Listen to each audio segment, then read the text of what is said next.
ओशो ने अपने अधिकतर प्रवचनों में गांधी जी की विचारधारा का विरोध किया है। उनका मानना था कि यह विचारधारा मनुष्य को पीछे ले जाने वाली विचारधारा है। यह आत्मघाती विचारधारा है। जय भीम, नमो बुद्धाय।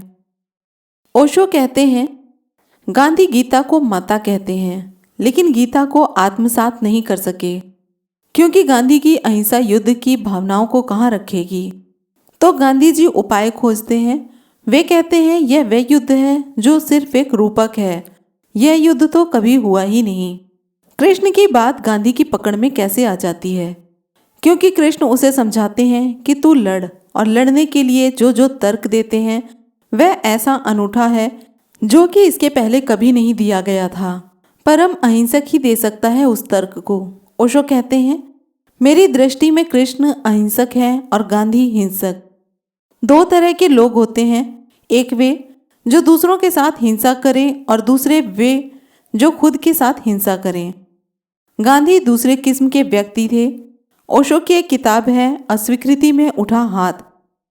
यह किताब पूर्णतः गांधी पर केंद्रित है। ओशो कहते हैं कि महात्मा गांधी सोचते थे कि यदि चरखे के बाद मनुष्य और उसकी बुद्धि द्वारा विकसित सारे विज्ञान और टेक्नोलॉजी को समुद्र में डुबो दिया जाए तब सारी समस्याएं हल हो जाएंगी। और मज़ेदार बात, इस देश ने उनका विश्वास कर लिया, और न केवल इस देश ने बल्कि दुनिया में लाखों लोगों ने उनका विश्वास कर लिया कि चरखा सारी समस्याओं का समाधान कर देगा। ये तो था उनका पहला विचार। अब बात करते हैं उनके दूसरे विचार के बारे में, नव संन्यास के बारे में। 1970 में मनाली के एक ध्यान शिविर में श्री कृष्ण मेरी दृष्टि में प्रवचन माला के साथ साथ ओशो के नव संन्यास आंदोलन का सूत्रपात हुआ।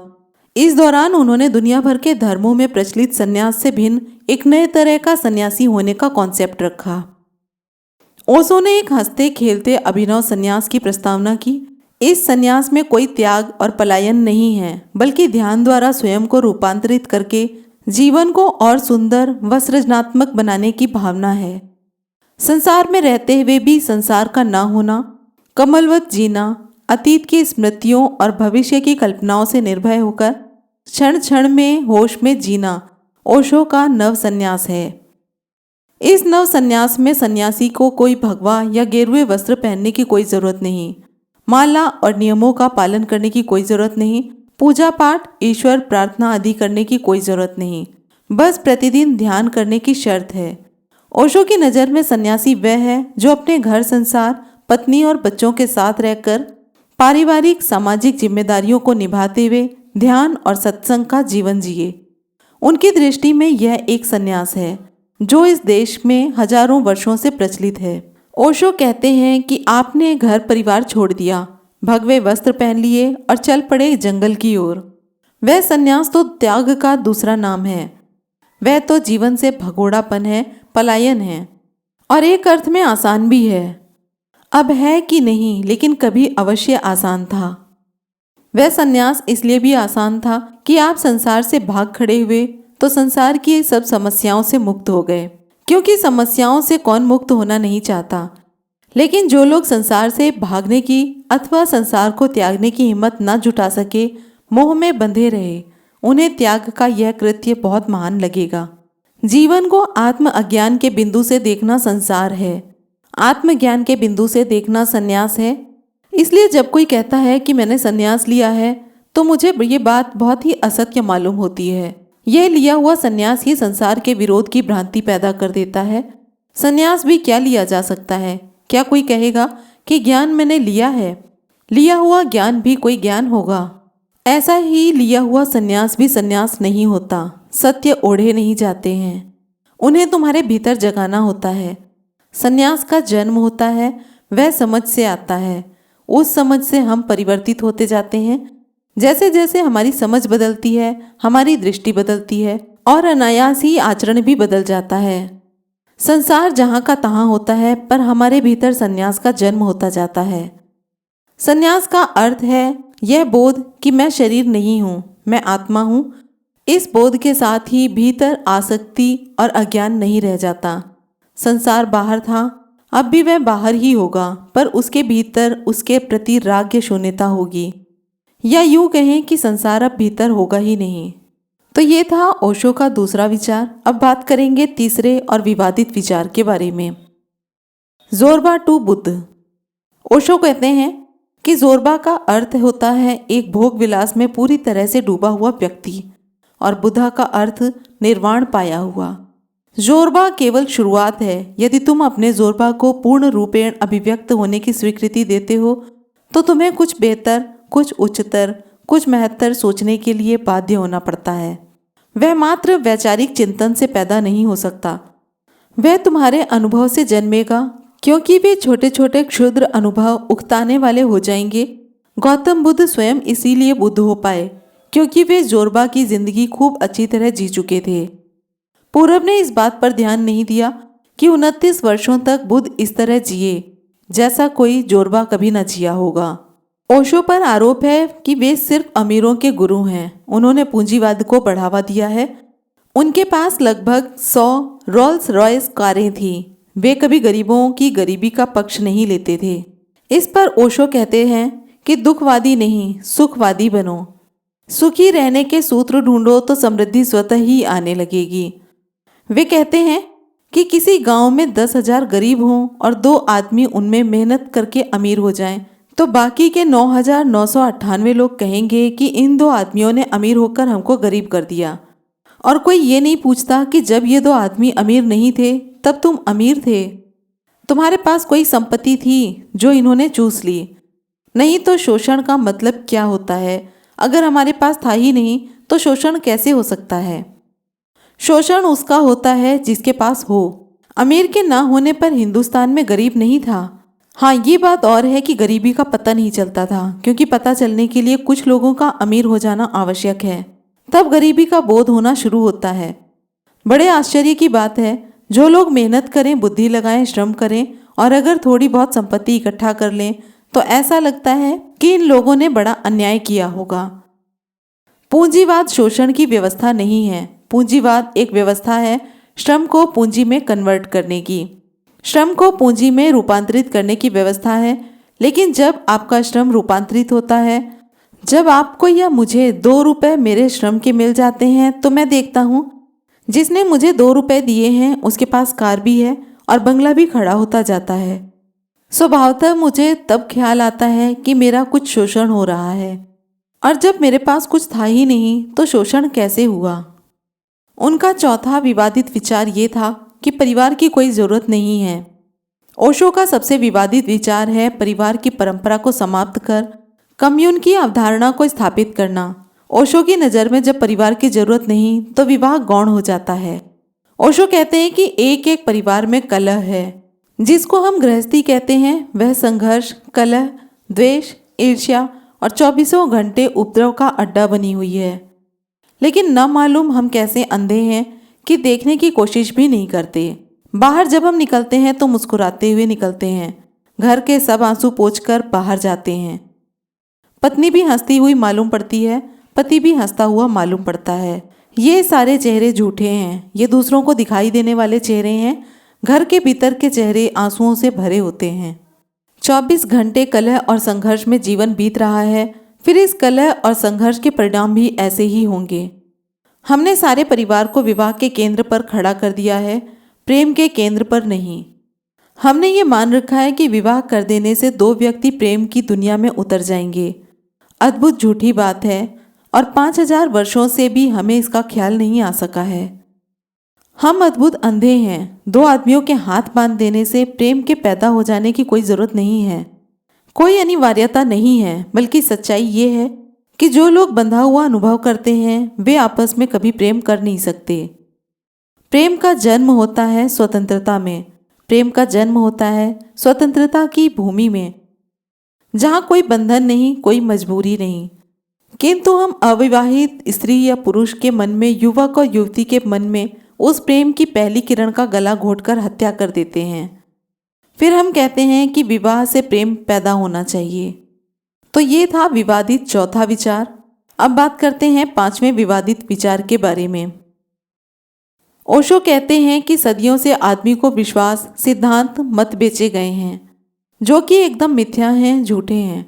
जो केवल तुम्हारी महत्वाकांक्षाओं, तुम्हारे आलस्य का प्रमाण हैं। तुम करना कुछ नहीं चाहते और पहुंचना स्वर्ग चाहते हो, परंतु कोई पंडित, पुरोहित या तथाकथित धर्म नहीं चाहते कि तुम स्वयं तक पहुंचो, क्योंकि जैसे ही तुम स्वयं की खोज पर निकलते हो, तुम सभी तथाकथित धर्मों, हिंदू, मुस्लिम, सिख, ईसाई के बंधनों से बाहर आ जाते हो, और सभी के बाहर आ जाते हो जो मूढ़तापूर्ण और निरर्थक हैं, क्योंकि तुमने स्वयं का सत्य पा लिया होता है। धर्म तुम्हें भयभीत कर विश्वास करना सिखाता है, ताकि तुम उनके ग्रंथों पर सवाल न खड़े करो, प्रॉफिटों पर सवाल खड़े ना करो। सदियों से धर्मों ने यही किया है। दुनिया में अब धर्मों की कोई ज़रूरत नहीं है, धर्म का कोई भविष्य नहीं है। धर्म नहीं, धार्मिकता। मनुष्य ने अपनी पहचान को धर्म की पहचान से व्यक्त रखा है। कोई हिंदू है, कोई मुसलमान, कोई सिख तो कोई ईसाई। धर्म के नाम पर आपसी भेदभाव ही बढ़े हैं। नतीजा ये है कि आज धर्म पहले है और मनुष्य, उसकी मनुष्यता बाद में।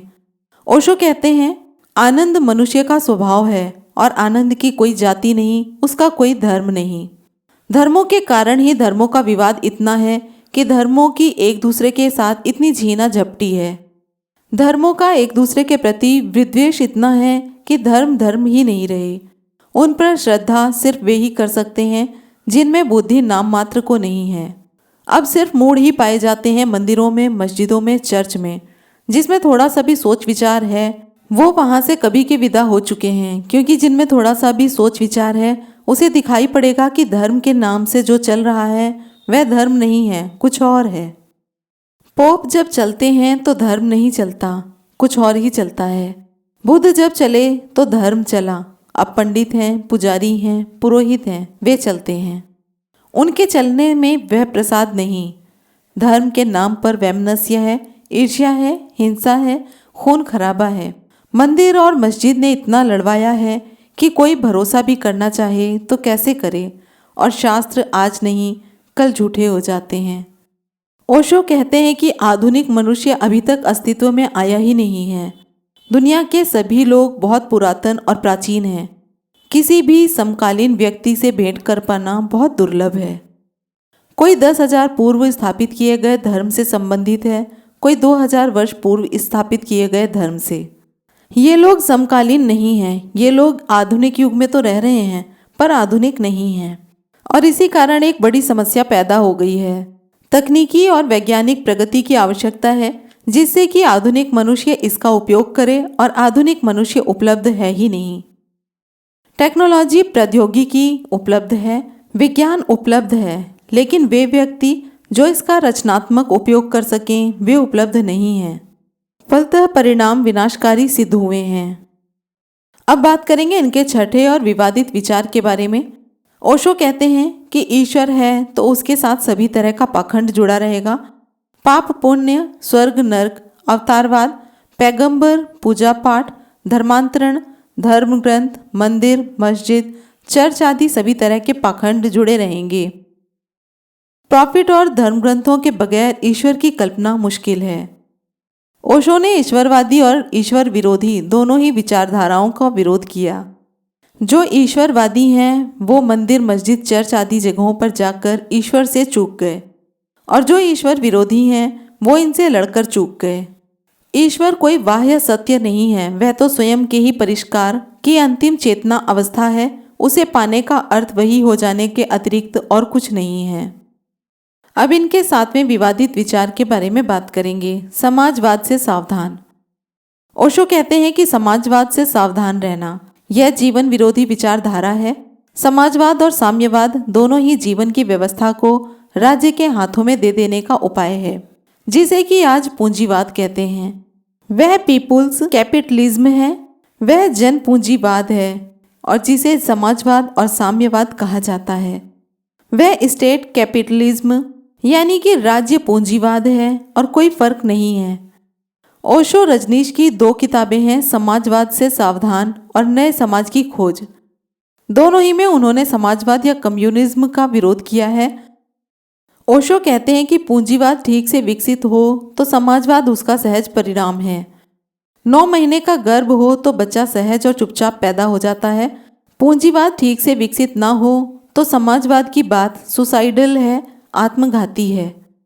ओशो कहते हैं कि समाजवाद हो या साम्यवाद हो, सोशलिज्म हो या कम्युनिज्म हो, बात एक ही है और पक्की है कि व्यक्ति की हैसियत को मिटा देना है, व्यक्ति को पोंछ डालना है, व्यक्ति की स्वतंत्रता को समाप्त कर देना है, संपत्ति का व्यक्तिगत अधिकार छीन लेना है और देश की सारी जीवन व्यवस्था राज्य के हाथ में केंद्रित कर देनी है। लेकिन हमारे जैसे मुल्क में जहाँ की राज्य निकम्मे से निकम्मा सिद्ध हो रहा है, वहाँ अगर हमने देश की सारी व्यवस्था राज्य के हाथ में सौंप दी तो सिवाय देश के और गहरी गरीबी और गहरी बीमारी में गिरने के सिवा कोई उपाय नहीं रह जाएगा। अब बात करेंगे 8वें विवादित विचार के बारे में। ओशो कहते हैं कि सरहदों की कोई ज़रूरत नहीं, अब यह पागलपन समाप्त होना चाहिए।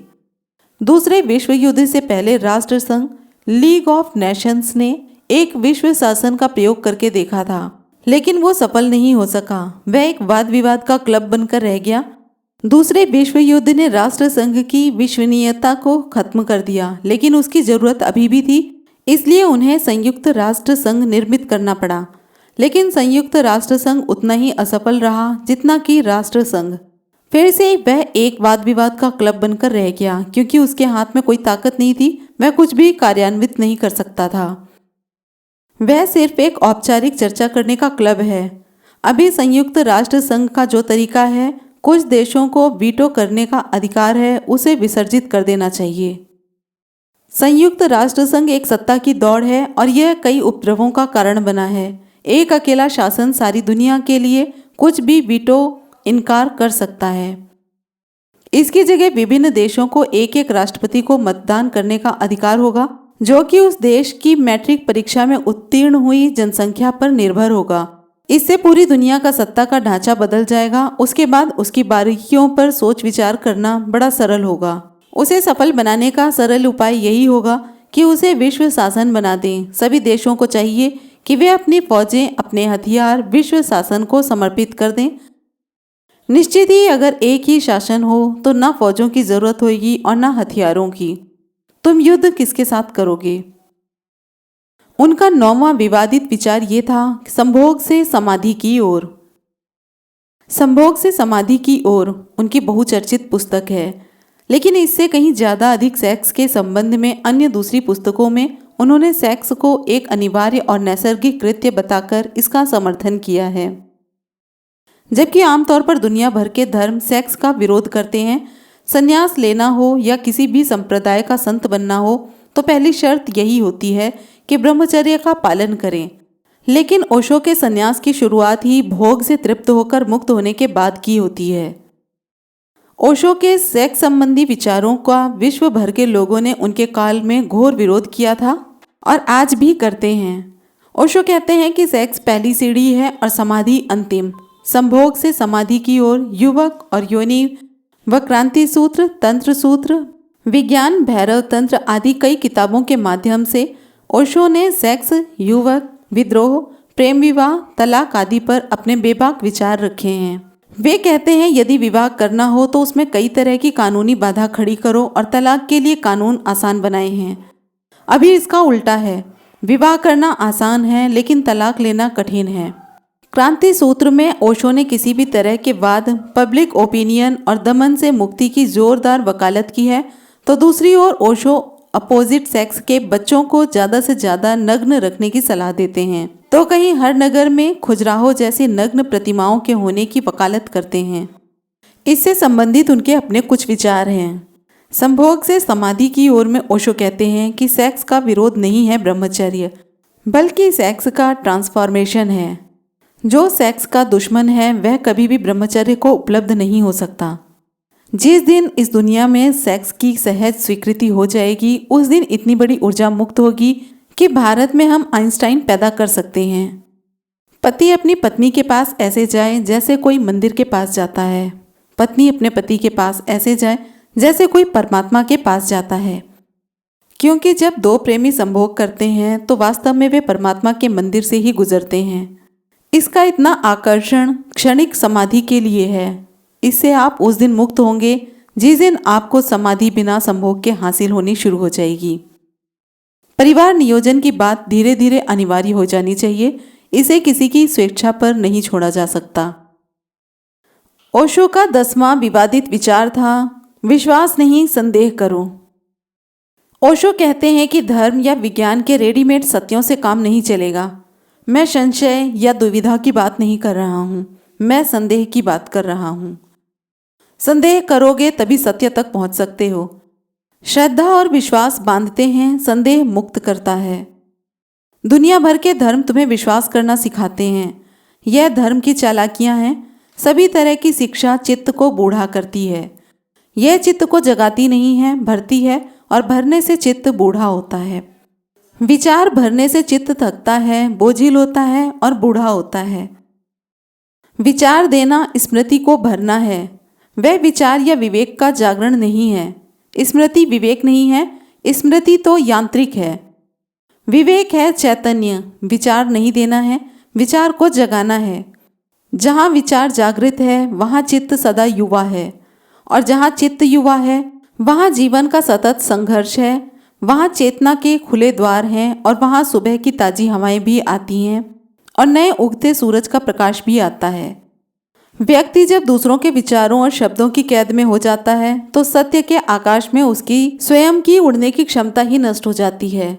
दुनिया के सारे धर्म इस चित्त पर ही कब्जा करना चाहते हैं, इसलिए उन्होंने तरह तरह के नियम, क्रियाकांड, ग्रह, नक्षत्र, किताब और ईश्वर के प्रति भय को उत्पन्न कर लोगों को अपने अपने धर्म से जकड़े रखा है।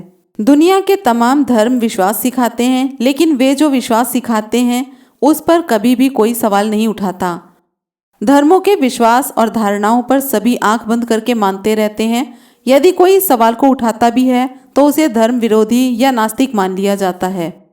ओशो अपनी पुस्तक शिक्षा में क्रांति, एक एक कदम, क्रांति के बीज आदि तमाम किताबों में दर्ज प्रवचनों के माध्यम से संदेह और विचार को जागृत करने की बात कहते हैं।